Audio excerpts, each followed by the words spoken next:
اور وہ 4 مہینے ہیں ذوالقعدہ، ذوالحجہ، محرم اور رجب۔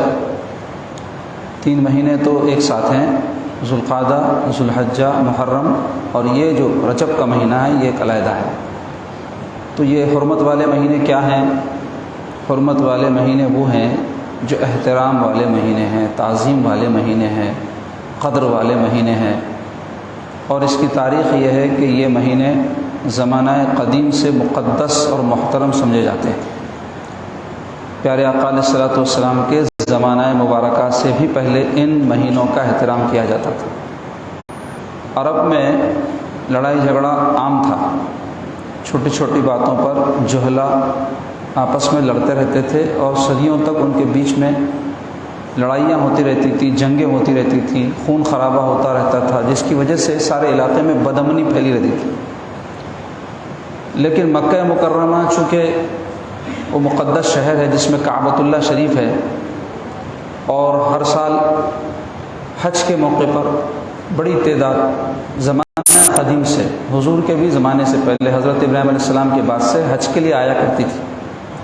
تو یہ سارے جو جہلا تھے یہ طے یہ کیے تھے کہ ہم کچھ مہینوں میں جنگ بندی کر دیں گے، لڑیں گے نہیں، تاکہ جو ہے حاجی جو ہے آ جا سکیں، راستے پرامن ہو جائیں، سلامتی کے ساتھ حج کا معاملہ طے ہو جائے۔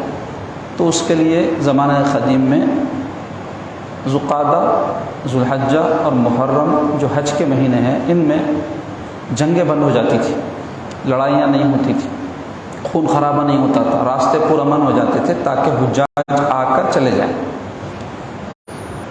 حضور علیہ الصلوۃ والسلام کا زمانہ مبارک آیا، حضور دین اسلام جو کامل دین ہے اس کی تکمیل کے لیے تشریف لائے تھے۔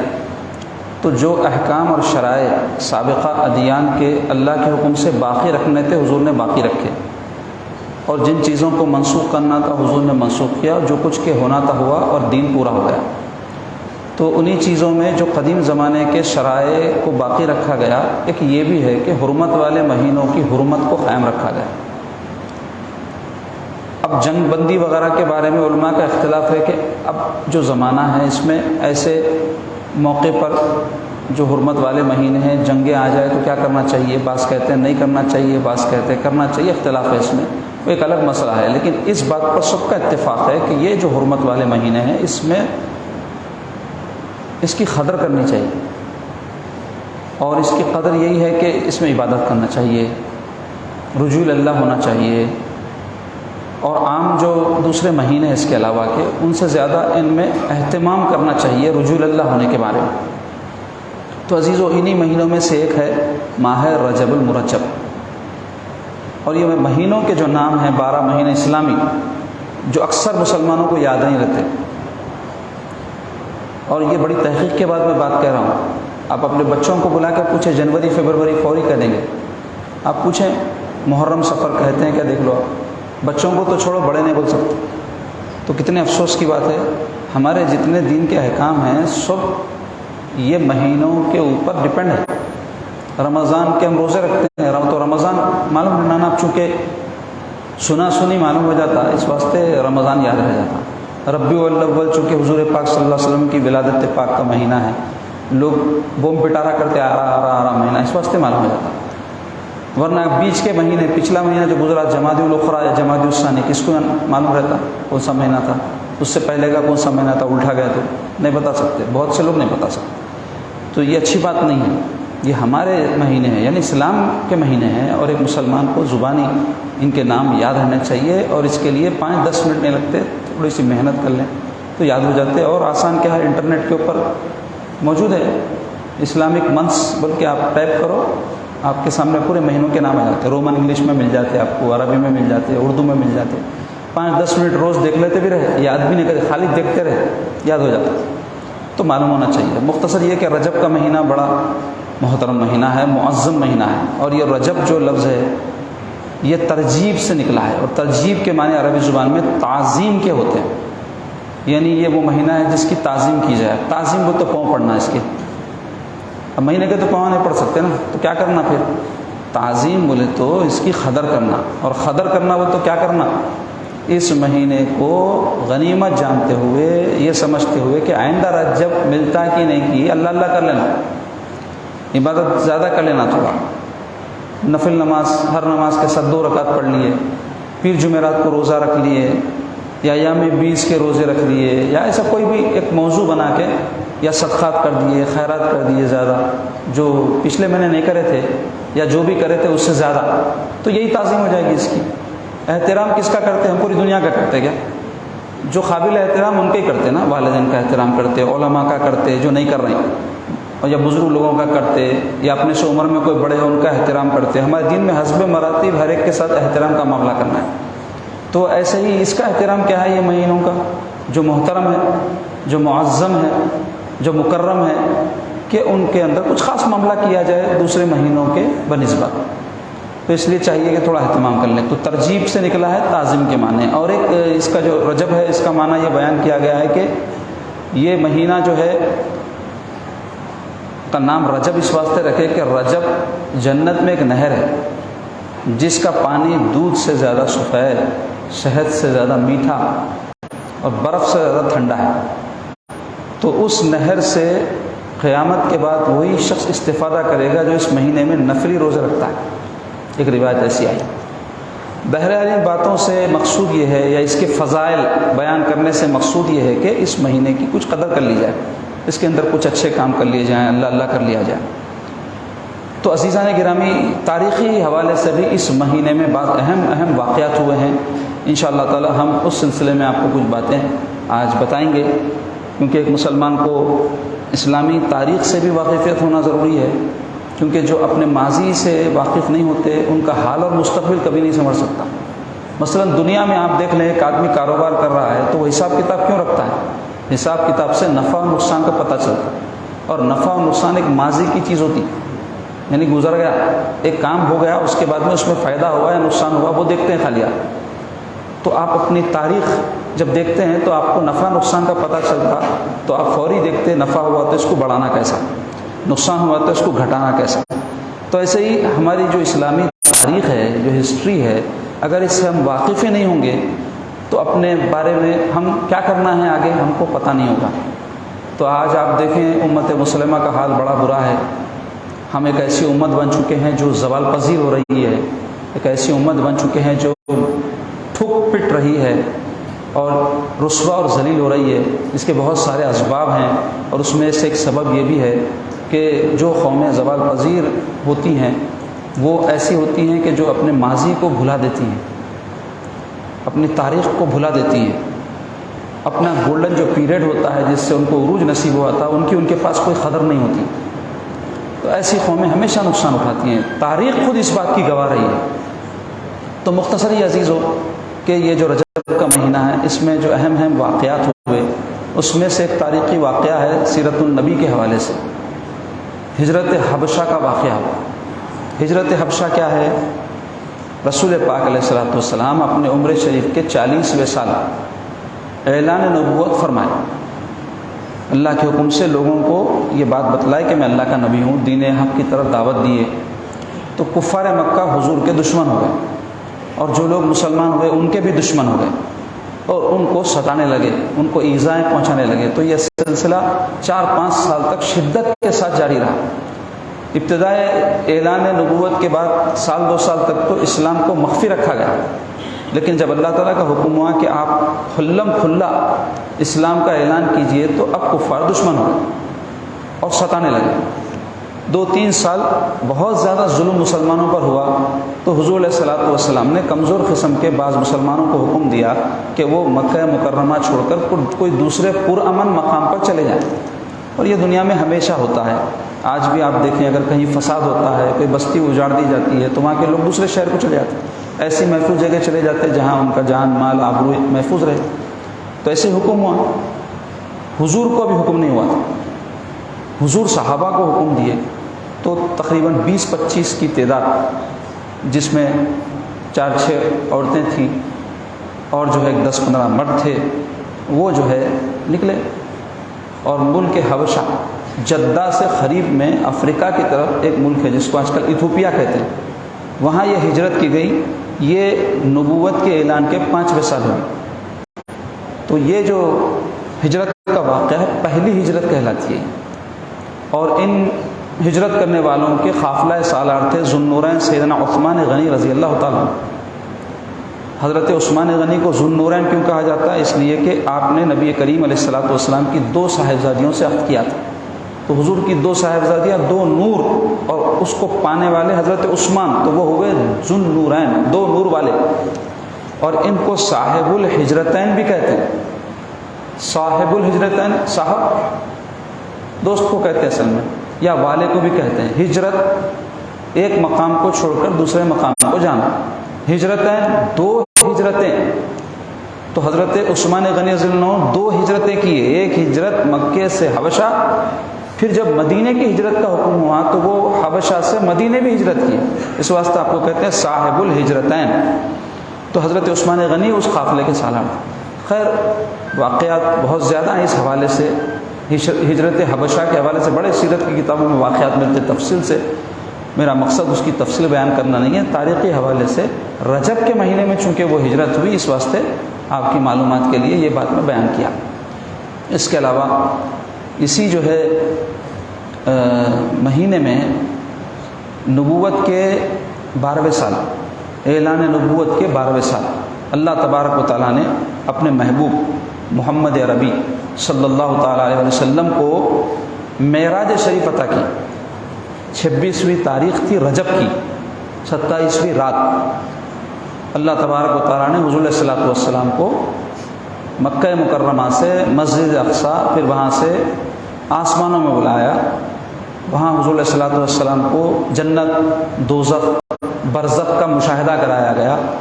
اور بھی بہت ساری باتیں ہیں. معراج کے موقع پر آپ سب واقعہ سنتے رہتے ہیں جلسوں میں، تقریروں میں، لیکن یہ واقعہ اسی مہینے کا ہے، رجب کے مہینے کا 27ویں شب کا. اور حضور علیہ الصلوۃ والسلام کی سیرت ہی کے حوالے سے رجب میں اور ایک اہم واقعہ ہوا، اور وہ واقعہ تھا تبوک کی جنگ. 9 ہجری کا یہ واقعہ ہے. ہجرت کے 90 سال حضور علیہ الصلوۃ والسلام کو اس بات کی آپ کے جاسوسوں نے خبر دی. حضور علیہ الصلوۃ والسلام کا انٹیلیجنس کا ایک بہت بڑا نظام تھا. مدینہ طیبہ جانے کے بعد حضور علیہ الصلوۃ والسلام نے ایک انٹیلیجنس کا نظام قائم کیا تھا، جس سے کفار کی نقل و حرکت کا حضور کو پتہ چلے. کیونکہ مسلمانوں کو مدینے میں رہ کر بھی ہمیشہ اس بات کا خطرہ اور خدشہ تھا کہ کفار نقصان پہنچائیں گے. حملے کرتے رہتے تھے، ڈاکے مارتے رہتے تھے، اور کئی قسم کے سازشیں کرتے رہتے تھے. تو اس کے لیے حضور علیہ الصلوۃ والسلام نے یہ نظام قائم فرمایا تھا، سسٹم. ہر ملک میں آپ دیکھیں نظام ہوتا ہے انٹیلیجنس کا. انٹیلیجنس حکومت کو رپورٹ کرتے رہتی ہے، ملک میں یہ چل رہا، شہر میں یہ چل رہا، بستی میں چل رہا، مخبر رہتے ہیں نا. تو یہ تو حکومتیں کرتے ہی ہیں، تو اس میں کوئی قباحت نہیں ہے. مقاصد اس کے اچھے ہونے چاہیے. ہم یہ روزمرہ کی زندگی میں جاسوسی نہیں کرنا. لوگ کیا کرتے ہیں، اپنے گھروں میں جاسوسیاں کراتے ہیں. ننند بھاوج کی کراتی، بھاوج ننند کی کراتی، ساس بہو کی کراتی. اس سے گھروں میں فساد ہے، کیونکہ اس کے مقاصد اچھے نہیں ہیں نا. اچھے مقاصد کے لیے اگر کوئی اس قسم کا کام کرے تو منع نہیں ہے. کوئی بھی چیز کے اچھے اور برے ہونے کا دار و مدار اس کے مقاصد پر ہوتا ہے. کس مقصد کے سہجے کام کیا جائے. انما الاعمال بالنیات، حدیث شریف ہے سرکار. تو مختصر یہ کہ وہ نظام قائم کیا گیا تھا. تو حضور کو خبر ملی کہ اس زمانے میں رومی سلطنت تھی بہت بڑی، دنیا کی سب سے بڑی طاقتور سلطنت تھی روم. تو وہ رومی سلطنت نے ایک بہت بڑا لشکر مسلمانوں پر حملے کے لیے تیار کیا تھا، کیونکہ اس وقت مسلمان ایک بہت بڑی طاقت بن کے ابھر رہے تھے. تو رومی چاہتے تھے کہ ان کو کچل دیں. تو حضور کو جب اس بات کی اطلاع ملی تو حضور علیہ الصلوۃ والسلام 30,000 کا لشکر لے کر ملک شام کی طرف تشریف لے گئے. اور تبوک ایک مقام ہے جو ملک شام کے قریب ہے، وہاں تک حضور تشریف لے گئے. لیکن وہاں جانے کے بعد جنگ کی نوبت نہیں آئی، کیونکہ وہ مخالفین جنگ کرنے کی ہمت نہیں کر سکے. تو 30,000 کا لشکر ایسے موسم میں لے کر گئے حضور جو بڑا سخت گرمی کا موسم تھا، اور اس وقت جو ہے اتنے بڑے لشکر کو لے جانے کے لیے اسباب بھی نہیں تھے. تو ایسے ہی موقع پر بہت سارے صحابہ کی سخاوتیں دیکھنے میں آئی اور منافقوں کی منافقتیں دیکھنے میں آئی. کہ جو صحابہ اکرام میں سیدنا صدیق اکبر کا مشہور واقعہ بیان ہوتا ہے کہ آپ سب کچھ لا کر حضور کے خدمت میں پیش کر دیا، اور حضور نے پوچھا کہ اپنے گھر والوں کے لیے کیا چھوڑے ہو؟ تو عرض کیے کہ اللہ اس کے رسول کو چھوڑ کے آئے. تو یہ واقعہ اسی وقت کا ہے. اس کے علاوہ سیدنا عثمان غنی رضی اللہ عنہ نے بے حساب سرکار کی خدمت میں نذرانے پیش کیے. حضور ان کے لیے دعائیں کیے کہ اس عمل کے بعد عثمان کو اب کسی اور عمل کی ضرورت نہیں ہے. تو یہ ایسے بہت سارے واقعات اس وقت جو ہے ظہور میں آئے. تو یہ جنگ تبوک کا بڑا اہم سیرت کا واقعہ ہے۔ اس کے علاوہ اسی مہینے میں 13 رجب کو امیر المومنین خلیفہ چہرم داماد رسول اللہ شوہر نامدار سیدہ فاطمہ الزہرا رضی اللہ تعالیٰ عنہ حضرت سیدنا علی بن ابی طالب رضی اللہ تعالیٰ عنہ کی ولادت ہوئی۔ انشاءاللہ تعالیٰ آئندہ جمعے میں ہم 13 رجب کے قریب، چونکہ وہ جمعہ ہے اس لیے سیدنا علی رضی اللہ عنہ کے فضائل مناقب وغیرہ بیان کریں گے۔ صرف مختصر اتنا آپ جان لیں کہ اسی مہینے میں حضرت سیدنا علی رضی اللہ عنہ کی ولادت ہوئی، اور اسی مہینے کی 6 تاریخ کو، رجب کی 6 یا 4 ہے نا، 6 تاریخ کو بر صغیر ہند و پاک کے بزرگان دین سے عقیدت رکھنے والے لوگوں کے لیے یہ دن بڑا اہم ہے۔ کیوں اہم ہے کہ یہ یوم العرس ہے حضرت خواجہ معین الدین چشتی حسن سنجری رحمۃ اللہ تعالیٰ علیہ کا۔ حضرت خواجہ معین الدین رحمۃ اللہ علیہ بہت بڑے ولی کامل ہیں، اور آپ کا نام تو سبھی جانتے ہیں، جو عقیدت رکھتے ہیں وہ بھی جانتے ہیں، یہاں جو عقیدت نہیں رکھتے وہ بھی جانتے ہیں، جو مخالفت کرتے ہیں وہ بھی جانتے ہیں۔ تو آپ کی شخصیت ہندوستان میں بسنے والوں کے لیے محتاج تعارف نہیں ہے، لیکن حضرت کے عرس کے حوالے سے کچھ باتیں حضرت کے بارے میں بتانا میں ضروری سمجھتا ہوں آپ تمام کو، اس لیے کچھ آپ کے خدمات، آپ کے فضائل اور آپ کے احوال سے متعلق باتیں آپ کے سامنے بیان ہوں گی۔ جاننا چاہیے کہ حضرت خواجہ معین الدین چشتی حسن سنجری رحمۃ اللہ علیہ کی ولادت ایران کا ایک علاقہ ہے، سجستان یا سیستان کہتے ہیں اس کو، وہاں پر ہوئی، اور 537 ہجری میں آپ کی ولادت ہوئی۔ آپ کے والد بزرگوار کا نام تھا حضرت سید غیاث الدین رحمۃ اللہ علیہ، اور والدہ کا نام تھا بی بی ماہ نور ام الورا ماہ نور رحمۃ اللہ علیہ۔ آپ ایک ایسے خاندان میں پیدا ہوئے جو سادات خاندان تھا، سادات یعنی جن کا نسبی تعلق رسول پاک علیہ الصلوۃ والسلام سے ہو، اور آپ دونوں طرف سے سادات ہیں، یعنی آپ کی والدہ حسنی سید ہیں، یعنی حضرت امام حسن کی اولاد سے، اور آپ کے والد بزرگوار حضرت سید غیاث الدین رحمۃ اللہ علیہ حسینی سید ہیں، امام حسین کی اولاد سے۔ تو آپ کا سلسلہ نسب والد کی طرف سے حضرت امام حسین سے جا کے ملتا ہے، اور والدہ کی طرف سے حضرت امام حسن سے جا کے ملتا ہے۔ اور حضرت غیاث الدین رحمۃ اللہ علیہ جو آپ کے والد بزرگوار تھے، وہ نہایت ہی متقی، پرہیزگار، دیندار، صاحب دل فرد تھے، ساتھ ساتھ آپ تجارت پیشہ بھی تھے۔ عام طور پہ جو لوگ تجارت وغیرہ میں جو ہے اپنی زندگیاں لگاتے ہیں، وہ علم کی طرف، تقوی کی طرف، پرہیزگاری کی طرف بہت کم جاتے ہیں نا بھائی، بزنس سے فرصت نہیں ہوتی، کاروبار میں لگے ہوئے ہیں، نمازاں پڑھ لیے، روزے رکھ لیے، ایک الگ چیز ہے، مگر علم حاصل کرنا، دین کی کوئی خدمت کرنا، ایسے کاموں سے کہاں ہوتے؟ پیسے دے دیتے بھائی مولویوں کو، مدرسوں کو، یا اور کوئی دین کے خدمت گزاروں کو، لیکن خود خدمت کریں، ان کے کاروبار کی وجہ سے ان کو موقع نہیں ملتا۔ لیکن حضرت جو اس کے باوجود کہ تاجر تھے، آپ عالم بھی تھے، تاجر تھے آپ متقی بھی تھے، تاجر تھے آپ دین کے خدمت گزار بھی تھے، تو ایسے جامع صفات پہلے ہستیاں ہوا کرتی تھی۔ تو آپ کے صاحبزادے ہیں حضرت خواجہ معین الدین چشتی حسن سنجری رحمۃ اللہ علیہ، جن کا اصل نام تھا حسن۔ حضرت خواجہ معین الدین چشتی کا اصل نام کیا ہے؟ حسن، اور یہ معین الدین آپ کا لقب ہے۔ معین الدین کے معنی ہوتے ہیں دین کا مددگار، اور یہ لقب آپ کو بارگاہ رسالت امام علیہ الصلوۃ والسلام سے نصیب ہوا۔ اس بارے میں واقعہ ہے، آگے بیان ہوگا۔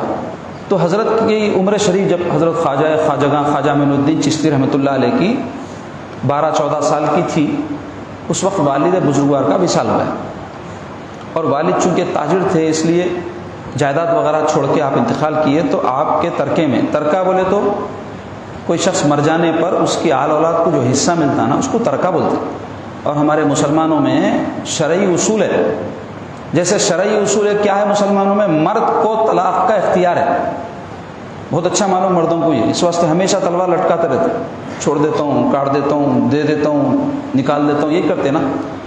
انسان کے پاس ہتھیار ہو تو اتاونا نہیں پڑنا، ہتھیار کا صحیح استعمال جاننا، نہیں تو ہتھیار کبھی غلط چل گیا تو جیل ہو جاتی نہیں، یا ہتھیار کبھی غلط چل گیا تو خود ہی مر جاتے، یا ہتھیار غلط چلا تو کسی غلط کو مار دیتے۔ تو اس بات ہوتا کیا نتیجہ سب کو معلوم۔ تو ایسے ہی اللہ تعالیٰ آپ کو جو ہتھیار دیا یا چھری دیا، یہ اپنے اوپر نکو پھرا لو۔ کئی لوگ ہیں جہالت کی وجہ سے چھوڑ دیتا ہوں، کر دیتا ہوں، بول بھی دیتے طلاق دے دیا، کر دیا، پھر رہتے بھی کیا کیا کرتے، بہرحال اس حوالے سے بہت تباہی ہے ہمارے پاس۔ تو ایسے ہی لوگوں کو یہ تو معلوم ہے کہ طلاق کا اختیار عورت کو نہیں ہے. عورت اگر اپنے آپ کو مرد سے آزاد بھی کرانا چاہ رہی تو مرد جب تک نہیں اجازت دیا انہیں آزاد نہیں ہوتی. مثلا کوئی عورت مطالبہ کر رہی ہے میرے کو خلا دے دو خلا دے دو. خلا بول تو طلاق کے مطالبے کو بولتے, طلاق کو نہیں بولتے. خلا کس کو بولتے؟ جب طلاق مرد دے دیا ٹھیک ہے تو نہیں رہتی تو جا چھوڑ دیا تیرے کو, تب بولتے عورت کے مطالبے پر چھوڑا, اس کو بولتے خلا. اور مرد اپنے طور پہ فیصلہ کرا نہیں انہیں میرے ساتھ رہنے کے قابل نہیں ہے, یا قابل تھی انہیں نہیں ہے سمجھا مگر چھوڑ دیا, تو اس کو بولتے طلاق. لفظ کا فرق ہے, ہوتا دونوں میں علیحدگی. تو مطلب بولنا کیا چاہ رہا ہوں, مردوں کو معلوم ہے کہ طلاق کا اختیار کس کو ہے؟ مرد کو ہے, عورت کو نہیں. عورت اگر چاہتی ہے کہ مرد سے اپنا معاملہ الگ کر لے, مرد نہیں چھوڑ رہا, تو کیا کرنا انہیں پھر؟ عدالت کو جانا, عدالت میں مقدمہ دائر کرنا, اور عدالت میں اپنا جو بھی ادعا ہے الزام ہے کہ اس بنیاد پہ میں نہیں رہتی اس کے ساتھ وہاں رکھنا, تو وہ جج تحقیق کرتا, کرنے کے بعد عورت کا مقدمہ ثابت ہو گیا تو انہیں علیحدگی کرا دیتا. اگر نہیں ہوا تو بولتا نہیں ساتھ رہو بولتا. تو مختصر یہ کہ شرعی اصول ہے, مرد کو طلاق کا اختیار ہے, عورت کو نہیں ہے. تو ایسے ہی شرعی اصول ہے, زندگی میں کوئی زندہ آدمی کا ہمارے پاس ترکہ نہیں ہوتا. ترکہ بول تو حصہ تقسیم ہو سکتی. مثلا میرے پاس کپڑے ہیں 10, میں اپنے بچوں کو بلایا, 5 بچے ہیں, دو دو دو دو رکھ لو رے, یہ میری اختیار کی تقسیم ہے, اور یہ تقسیم ہدیہ کہلائے نہ کہ حصہ, کیونکہ میں مالک تھا, میں کسی کو بھی دے سکتا ہوں. بچوں کو دینے کے بجائے میں شاگردوں کو بلا کے بانٹ دیتا ہوں 2-2, تو کوئی میرے کو سوال نہیں کر سکتا کہیں کو بانٹے آپ, میں مالک ہوں. میں یہ بات اس واسطے بول رہا ہوں, اس حوالے سے ایک اہم شرعی مسئلہ بتا رہا ہوں. آج کل مسلمانوں میں ایک نئی چیز نکلی. کیا نکلی؟ اماں بابا کو زندگی میں بول رہے ہیں حصہ دے دو. ارے حصہ ہوتا اس کہاں سے تیرا بابا کا, تیری اماں کا حصہ تو انہوں مرے بعد ہوتا, انہوں زندہ رہے تک ان کی جائیداد کے انہوں کل مالک ہیں, مختار ہیں. چاہے تجھے دیں, چاہے مسجد کو دیں, چاہے فقیر کو دیں, ان کا اختیار ہے. اب اگر دے دیں اپنا صدقہ ثواب ہے, لیکن حق نہیں ہے تیرا. حق تو صرف وہ ہے کہ تیری پرورش, تیری جو ہے تربیت تعلیم کے اوپر جو وہ خرچ کریں. یہ بات میں اس واسطے بول رہا ہوں, کئی نوجوان ہمارے آج کل باہر جانے کا جنون سوار ہوا. دیکھو پڑھ لیے, انٹرمیڈیٹ کر لیے, امریکہ جاتا ہوں, لندن جاتا ہوں, جاپان جاتا ہوں, چائنا جاتا ہوں, وہاں جاتا ہوں. کیا بولتے ہو تعلیم؟ ارے ہندوستان کی تعلیم بھی کہیں پیچھے ہے. باہر کے لوگ آ کے یہاں پڑھ لیں, یہ کہیں کو جا رہے ہیں. ہر ایک کی نیت تو میں نہیں جانتا, اچھی نیت سے بھی جا رہے ہوں گے, مگر اکثر جو جا رہے ہیں آزادی, ترقی, پیسہ, عزت, مال, یہ چکر میں جا رہے ہیں نا. مال کمانا, عزت کمانا, تعلیم حاصل کرنا بھی برا نہیں ہے, مگر وہاں جا کے کیا ہو رہا معلوم آپ کو؟ بے دین ہو جا رہے ہیں, وہاں جا کے ملحد ہو جا رہے ہیں, وہاں جا کے دنیا دار ہو جا رہے ہیں. خود نہیں بھی ہوئے تو ان کی اگلی جنریشن تو ضرور ہوتی. کیسا ہوتی؟ وہاں کے ماحول میں جب ان کی جنریشن پروان چڑھ لی تو وہاں کے قانون کے مطابق بچوں کی تربیت ہمارے پاس جیسا کرتے ویسا نہیں کر سکتے. وہاں معلوم کر لو کوئی پہلے سے آپ کے رشتہ دار ہے تو بچہ اگر ذرا سا سیانہ ہو گیا, آپ سختی کرے, پولیس میں کمپلین کرا تو اماں بابا کو اندر ڈال دیتے لے آ گئے. یہاں ویسا نہیں ہوتا. یہاں اگر بچہ بدماشی کر کے کچھ بھی بڑی حرکت بھی کر دیا, پولیس میں بھی آپ لے کے گئے تو پولیس والے 2 تھپڑ مارتا اس کو. کیا ہوا رے, باپ کی کیوں نہیں سن رہا, کیا ہوا رہی اماں کی کیوں نہیں سن رہی بول کے پولیس والے مارتا نہیں مارتا. یہاں ماحول ایسا ہے ہمارے پاس, تو یہاں تربیت کر سکتے بچوں کی, انسان کو انسان بنا سکتے. وہاں انسان کو جانور بنا رہے ہیں, آزادی کے نام کے اوپر تباہ و برباد کر دیتے. یہاں بھی آ رہا رنگ, وہ اس کی تفصیل آگے آپ بیان کرتا ہوں, مگر موضوع سے بات ہٹنا چاہے تو بتانا چاہ رہا ہوں کہ آپ کو ترکے میں والد کی طرف سے ایک باغ ملا, ایک منچک کی ملی, تو آپ وہ باغ کے پیڑ پودوں کو پانی دیتے تھے, باغ کا خیال کر لیتے تھے. تو ایک دن کیا ہوا, حضرت ابراہیم قندوزی رحمۃ اللہ علیہ نام کے ایک بزرگ وہ باغ میں سے گزرنے لگے. تو حضرت غریب نواز رحمۃ اللہ علیہ کو بزرگان دن سے بڑی عقیدت تھی. آپ فوری جا کے کیا کرے, ان کو بولے آئیے نا, آپ مسافر دکھ رہے ہیں, میرے پاس بیٹھیے, ان کی خدمت کرے, ان کے پاس پھل لا کے رکھے اپنے باغ کے, پانی لا کے رکھے, جو بھی کسی کو کھلا پلا سکتے. ایسا مسلمانوں کے اندر طریقہ تھا پہلے, کس کو بھی دیکھے تو کھائے کیا, پیے کیا, کچھ کھاتے کیا, پیتے کیسا بولتے تھے. اب گھر پہ مہمان بھی آیا تو جلدی گئے تو اچھا ہے بھائی, بیٹھ جا تو وہ سیریل چھوٹ جاتا, دعوت چھوٹ جاتی, کامات چھوٹ جاتے. حالانکہ مہمان کو گئے تو دیکھ کے جانا چاہیے کہ میزبان کو خلل نہیں ہونا, یہ بھی ضروری ہے. کسی کے پاس گئے تو وقت لے کے جانا, یہاں سے جا رہا تھا بول کے کئی جنے آ جاتے, ارے ہو بھائی آپ جا رہے تھے, ان کی کیا مصروفیت ہے کہ نہ مل سکتے کہ نہیں ملے, مثبت نہیں ملے تو بولتے بد اخلاق ہے بھائی, گھر پہ آئے تو نہیں ملے گا. ارے بھائی آپ اجازت لے کے آئے, ٹائم لے کے آئے, ان کی کیا مصروفیت ہے دیکھ کے آئے. کوئی مر رہا آپ اس کو فکر نہیں ہے, میں آیا چکے ملنا, تو یہ بات بھی غلط ہے. اس واسطے مہمان میزبان کہیں جانا کوئی آنا سب کے ہم کو آدھا معلوم رہنا. یہی اسلام کا حسن تھا جو مسلمانوں اس کے اوپر پتھراں ڈال دیے ہیں, اس کے اوپر مٹھی ڈال دی, اس کو دفن کر دیے, اور خالی کیا سمجھے بول تو نماز روزہ جھگڑے لڑائیاں تو صحیح میں غلط یہی چاہیے ہمارے پاس, یہ سب سیکھ رہے ہیں. تو مختصر یہ کہ آپ مہمان نوازی کیے تو وہ بزرگ ان کی خدمت گزاری اور اللہ والوں کی نگاہ ظاہر سے باطن کی طرف جاتی. ہماری نگاہ ظاہر پہ رہتی ہے, لوگ اسمارٹ ہے, پیسے والے, گاڑیاں ہیں, یہ دیکھتے. اللہ والے کیا دیکھتے, اس کا دل کیسا ہے, اس کے دل میں اللہ رسول کی محبت ہے کیا, ہاں اس کے اندر کچھ خوبیاں ہیں کیا, اچھے اخلاق ہے کیا, یہ دیکھتے. تو حضرت دیکھ لیے یہ بچہ جو آج پیڑ پودوں کو پانی دے رہا ہے کل اسلام کے درخت کو پانی پہنچائے گا, ان کے اندر کی صفت بھانپ لی. تو اب ان کی خدمت سے خوش ہو کے چاہے کہ آپ بھی کچھ ان کے ساتھ بدلے میں دعا کا معاملہ کرنا, کیونکہ اب اللہ والے مذہبی لوگوں کے پاس دولت تو رہتی نہیں کہ دولت کے جواب میں دولت دیں. تو حضرت کیا کیے, دعا دیے. کس طرح دیے, اپنے گدڑی میں سے ایک سوکھی روٹی کا ٹکڑا نکال کے حضرت خواجہ معین الدین چشتی رحمۃ اللہ علیہ کو آپ عنایت فرما کے بولے بیٹے یہ کھا لو. تو جیسے ہی آپ کھائے تو آپ فرماتے ہیں کہ وہ تبرک اس بزرگ کا, بزرگوں کی تبرک کی بڑی اہمیت ہے, ان کی دعاؤں کی بڑی اہمیت ہے جس کے آج لوگ قائل نہیں ہیں. لوگ ہر چیز کو مادی چیزوں سے ناپ رہے ہیں, مادی چیزوں سے تول رہے ہیں. روحانیت کیوں ان کو نصیب نہیں ہو رہی, روحانیت کے ہم قائل ہی نہیں اصل میں, اس وجہ سے نصیب نہیں ہو رہی. تو برکت جو ہوتی ہے وہ نظر آنے والی چیز نہیں ہوتی. دعا جو ہوتی ہے دکھتی کیا, پہنچتی کہاں, اللہ تک نہیں پہنچتی. تو ایسے ہی برکت بھی دکھتی نہیں مگر نصیب ہوتی. تو بہرحال حضرت جب کھائے وہ تو آپ فرماتے ہیں کہ اس جو بزرگ کے اس تبرک کی برکت ایسی ہوئی کہ میرے دل سے دنیا کی محبت نکل گئی. اور یہ ہے حقیقی برکت. لوگ کیا کر رہے ہیں, بزرگان دین سے عقیدت بولے تو میری دکان چل جانا, میری شادی ہو جانا, میرے فلاں کامہ بن جانا, اس کو برکت سمجھیں. ہوں گی برکت یہ بھی دنیاوی اعتبار سے, لیکن فانی ہے نا جی. دکان آج چلی بھی تو اپن تو بھی چلے جاتے, دکان تو بھی چلی جاتی ہے خود. ایسی بچی کی آج شادی ہوگی تو اس کی زندگی آگے بڑھ جاتی ہے, آج نہیں ہوئی تو کل ہوتی, نہیں ہوئی تو اللہ تعالیٰ قسمت میں نہ رکھا تھا, نہیں ہوئی بول کر رہتا.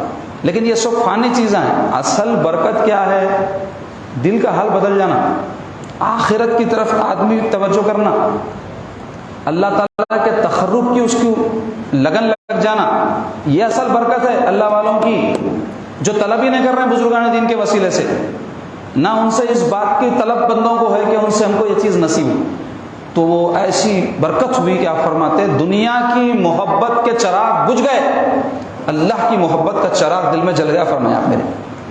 اب اس کی علامت کیا ہوتی, بندہ جیسے ہی آخرت کی طرف متوجہ ہوتا تو اس کا پہلا قدم اٹھتا علم کی طرف, علم حاصل کرنے کی طرف. کیونکہ علم کے بغیر آدمی راہ جو ہے خدا میں قدم ہی نہیں رکھ سکتا. اندھا آدمی رستہ کلے چلیں گا. تو علم کیا ہے, آنکھ کی روشنی جیسے ہوتی ہے ویسے دل کی روشنی کا نام ہے. تو حضرت کو تحصیل علم کا شوق پیدا ہوا. تو آپ اس زمانے میں علوم کے جو مرکز تھے, مشہور جو مقامات تھے, ایسا آج ہمارے پاس گلی گلی جیسا مدرسے ہے ویسے اس زمانے میں نہیں تھے. خاص خاص مقامات تھے جہاں بڑے بڑے مدرسے ہوتے تھے, جا کے وہاں سیکھنا پڑتا تھا. آج بھی بڑے بڑے مدرسے بڑے بڑے شہروں میں ہر جگہ نہیں ہے, لیکن پھر بھی مسجدوں میں, گاؤں میں, ادھر ادھر کئی مدرسے کھل گئے نا.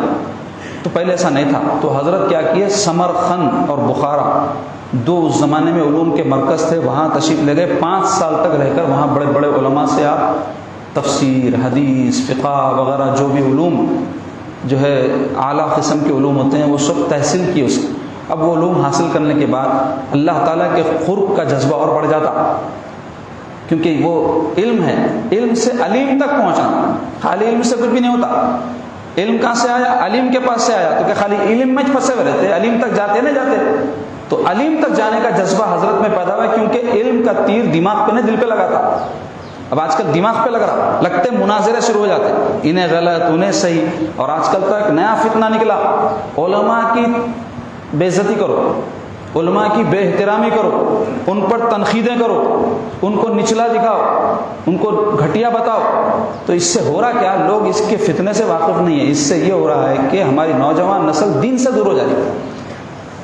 علماء سے دین ملتا, ان کی صحبتوں سے تربیت اور اصلاح ہوتی, مشائخ کی صحبتوں میں رہنے سے آدمی کی اصلاح اور تربیت ہوتی. ان سے بزن اگر ہو جائیں, ان کے قریب نہ پھٹک رہی نوجوان نسل, اس کی وجہ سے موبائلوں کے پیچھے بھاگ رہی, اور پارٹیوں کے پیچھے بھاگ رہی، عورتوں کے بچیوں کے پیچھے بھاگ رہی، جس کی وجہ سے کیا ہو جا رہا ہے، دین سے بیزار ہو جا رہا ہے۔ بے دینی جو آج ہماری نوجوان نسل میں پیدا ہو رہی ہے، اس کا ایک بہت بڑا سبب یہ ہے کہ علماء اور مشائخ سے لوگ بدظن ہو گئے، اور بدظن کرنے والے خود ہمارے لوگ ہیں۔ یہ آپس میں ہمارا ایک دوسرے سے اختلاف ہے نا، تو انہیں اس کے عالموں کو گالیاں دے رہا ہوں، اس کے عالموں کو یہ پہلے چلا۔ اب تو ایک ایسا گروپ نکلا ہے، سب عالموں کو برا بول رہا ہوں۔ یہ علماء رہتے ایسی، یہ مولویاں رہتے ایسی، تو مولویوں سے دور، حافظوں سے دور، اماموں سے دور، مشائخ سے دور، جس کی وجہ سے کیا ہو جا رہا ہے کہ الحاد پیدا ہو رہا ہے۔ الحاد بول تو دین سے بیزاری، اللہ سے دور ہو جاتا ہے، رسول سے دور ہو جاتا ہے۔ اور بعض لوگ کیا بولتے ہیں، قرآن ہے جی پڑھو، حدیث ہے پڑھو، کیا مولویوں کے پیچھے پیچھے بھاگ رہے ہیں؟ ارے میرے صاحب کیا ہو رہے ہیں، سوچو، قرآن آپ کو ڈائریکٹ نہیں ملا، قرآن آپ کو لوگ پہنچائے نا، پہلے صحابہ لیے، پھر تابعین کو پہنچائے، تابعین لیے، تبع تابعین کو پہنچائے، انہوں بعد والوں کو پہنچائے، ایسا ہوتے ہوتے ہوتے 1400 سال میں آپ کے پاس آیا۔ آپ قرآن لینے کے بول رہے ہیں، میں یہ بیچ کے جتنے بھی ہیں ان کو ہٹاؤ بازو، میں پڑھ لیتا ہوں، سمجھ لیتا ہوں قرآن۔ مذاق ہے یہ؟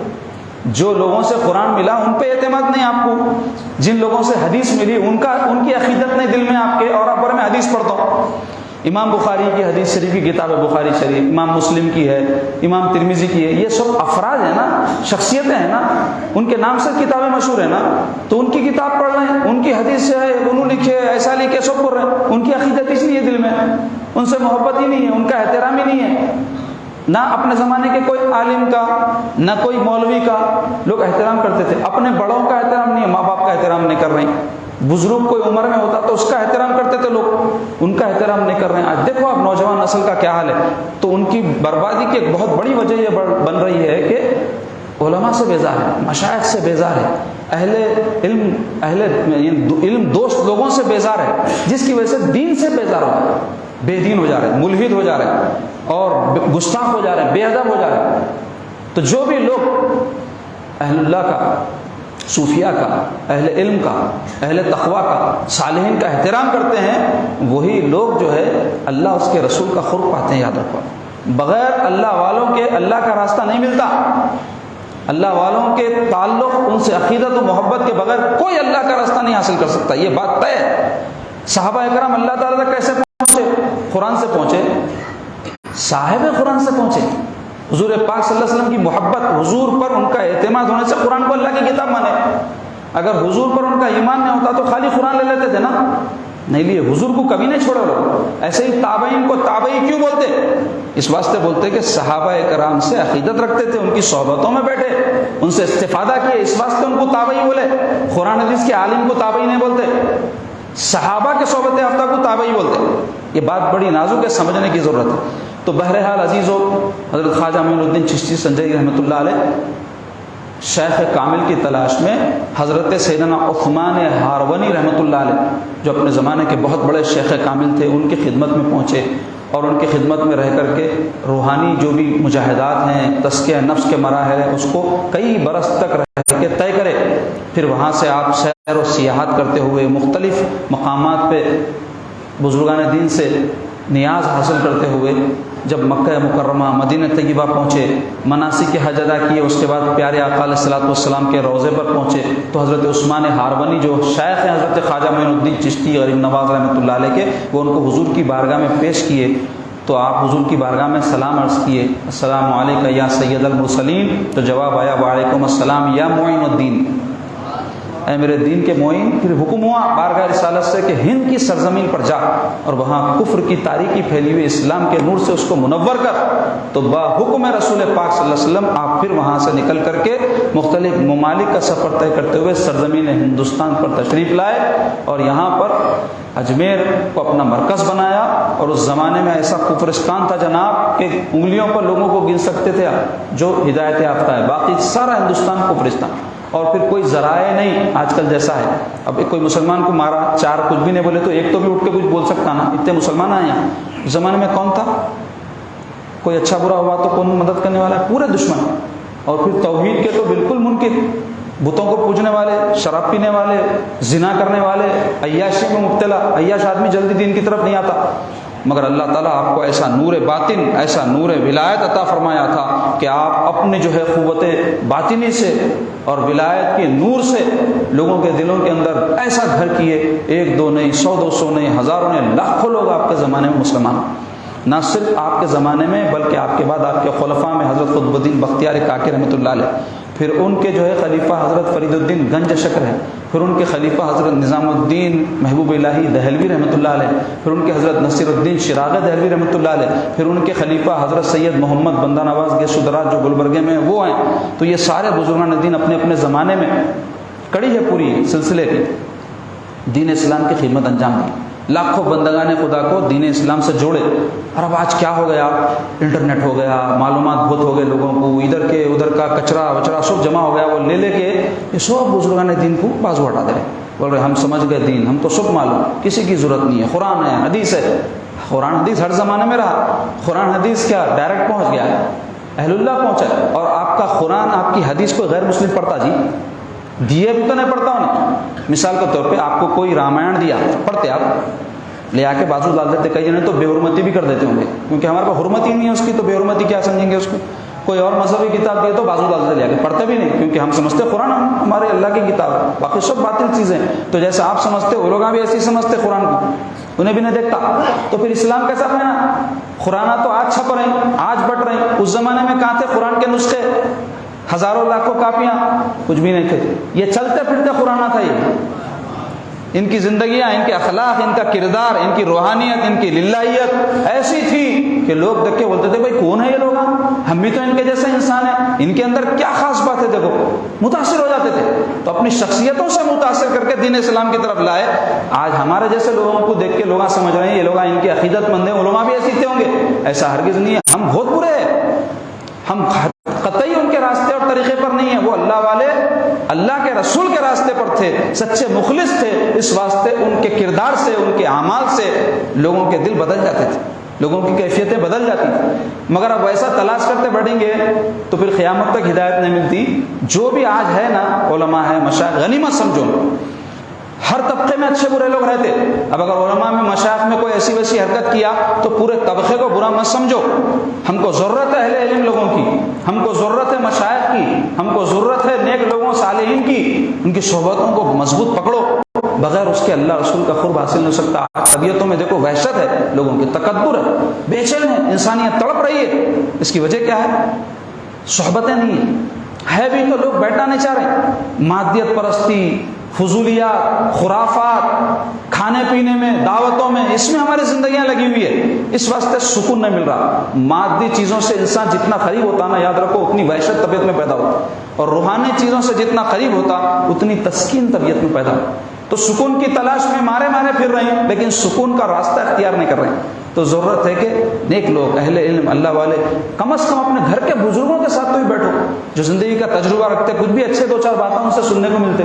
ٹائم نہیں ہے، ماں باپ سے بات کرنے کا سلیقہ نہیں ہے نوجوانوں کو، آج اپنے بزرگوں کی بات رکھنے کا سلیقہ نہیں، ان کے ساتھ وقت گزارنے کے لیے وقت نہیں ہے، اس لیے پریشان ہو خود، اپنی نسلیں بھی پریشان کرنے والے ہیں۔ ہم جب ایسے ہیں تو ہمارے بعد کی جو نسلیں ہیں وہ ہم سے کہیں گزر رہیں گی۔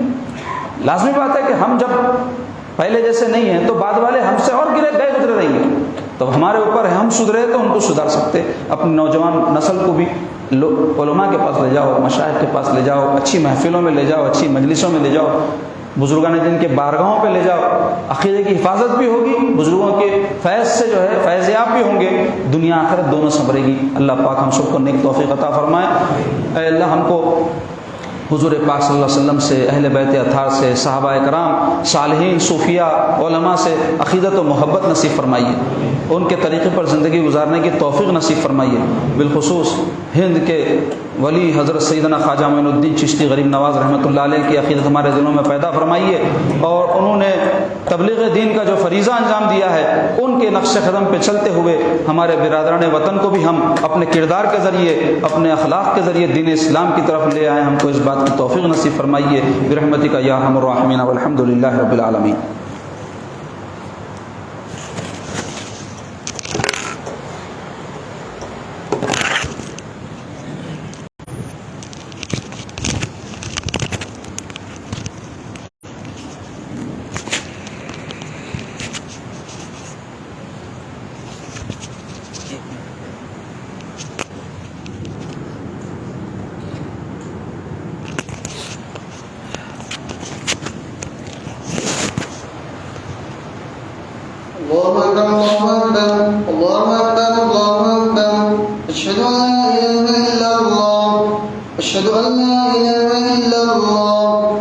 أشهد أن محمدا رسول الله أشهد أن محمدا رسول الله حي على الصلاة حي على الصلاة حي على الفلاح حي على الفلاح الله أكبر الله أكبر لا إله إلا الله.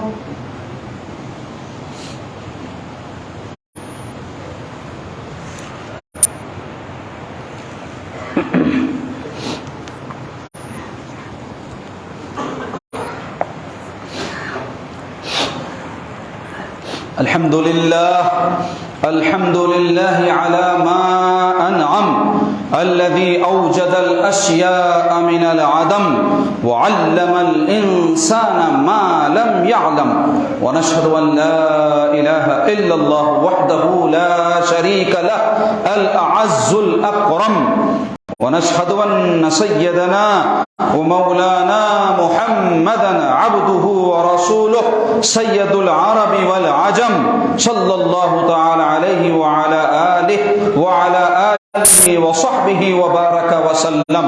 أيها المؤمنون الحاضرون أوصيكم بتقوى الله الذي أسبغ عليكم النعمة وصرف عنكم الآلام والأدواء ومن عليكم بالإيمان وجعلكم من أمة سيد الرسل وخاتم الأنبياء فتوجهوا إليه بأداء أوامره وطاعته واجتنبوا عن موجبات سخطه وتشمروا لابتغاء مرضاته وتفكروا في خلق الله تعالى في ملكوت أرضه وسماواته واشتغلوا بذكر الله وتلاوة القرآن وتدبروا في آياته فإن تلاوة القرآن جلاء القلوب ومحاء الذنوب ومقرب العباد إلى علام الغيوب. قال رسول الله صلى الله عليه وآله وسلم إن هذه القلوب تصدأ كما يصدأ الحديد. قالوا وما جلاؤها يا رسول الله؟ قال تلاوة القرآن والبكاء من خشية الله تعالى. وقال صلى الله عليه وآله وسلم ما تقرب عبد إلى الله بأفضل مما خرج منه. صدق رسول الله صلى الله عليه وسلم إن أحسن الكلام وأبلغ النظام كلام الله الملك العزيز العلام قوله حق وكلامه صدق وإذا قرئ القرآن فاستمعوا له وأنصتوا لعلكم ترحمون. أعوذ بالله من الشيطان الرجيم وننزل من القرآن ما هو شفاء ورحمة للمؤمنين ولا يزيد الظالمين إلا خسارا. بارك الله لنا ولكم في القرآن العظيم ونفعنا وإياكم بالآيات والذكر الحكيم. إنه تعالى جواد كريم ملك قديم بر رب الرؤوف الرحيم.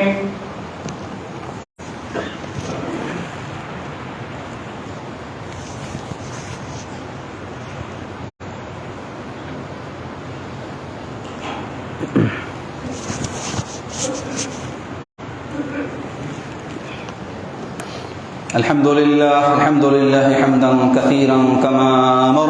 أشهد أن لا إله إلا الله وحده لا شريك له إرغاما لمن جحد به وكفر. وأشهد أن سيدنا ونبينا ومولانا محمدا عبده ورسوله سيد الخلائق والبشر. اللهم صل وسلم وبارك على سيدنا محمد وعلى آله وصحبه المصابيح الغرر. أما بعد عباد الله فاتقوا الله من سمع اللغو وفضول الخبر. قال الله تعالى إن الله وملائكته يصلون على النبي يا أيها الذين آمنوا صلوا عليه وسلموا تسليما. اللهم صل على سيدنا محمد بعدد من صلى وصام وصل على سيدنا محمد بعدد من قعد وقام وصل عليه على جميع الأنبياء والمرسلين والملائكة المقربين وعلى عباد الله الصالحين خصوصا منهم على خير البشر بعد الأنبياء بالتحقيق امیر المؤمنین سیدنا ابی بکر الصدیق رضی اللہ تعالی عنہ وعلى الزاہد الاواب امیر المؤمنین سیدنا عمر بن الخطاب رضی اللہ تعالی عنہ وعلى جامع القرآن امیر المؤمنین سیدنا عثمان بن عفان رضی اللہ تعالی عنہ وعلى اسد اللہ الغالب امیر المؤمنین سیدنا علی بن ابی طالب کرم اللہ وجہ ورضی اللہ تعالی عنہ وعلى ولده السعیدین الشہیدین ابی محمد الحسن وابی عبد اللہ الحسین رضی اللہ تعالی عنہما وعلى امہما سیدتنا فاطمة الزہراء رضی اللہ تعالی عنہا وعلى عمه المعظمين عند الله والناس أبي عمارة حمزة وأبي الفضل العباس رضي الله تعالى عنهما وعلى تمام العشرة المبشرة وعلى بقية الصحابة والتابعين وتبع التابعين رضوان الله تعالى عليهم أجمعين. اللهم أعز الإسلام والمسلمين وأذل الكفرة والمشركين. اللهم اصلح أمة محمد صلى الله عليه وسلم. اللهم اغفر لأمة محمد صلى الله عليه وسلم. اللهم ارحم أمة محمد صلى الله عليه وسلم رحمة عامة. اللهم اغفر للمؤمنين والمؤمنات والمسلمين والمسلمات الأحياء منهم والأموات إنك سميع قريب مجيب الدعوات. عباد الله إن الله يأمر بالعدل والإحسان وإيتاء ذي القربى وينهى عن الفحشاء والمنكر والبغي يعظكم لعلكم تذكرون. واذكروا الله يذكركم وادعوه يستجب لكم ولذكر الله تعالى أعلى وأولى وأعز وأجل وأهم وأتم وأكبر.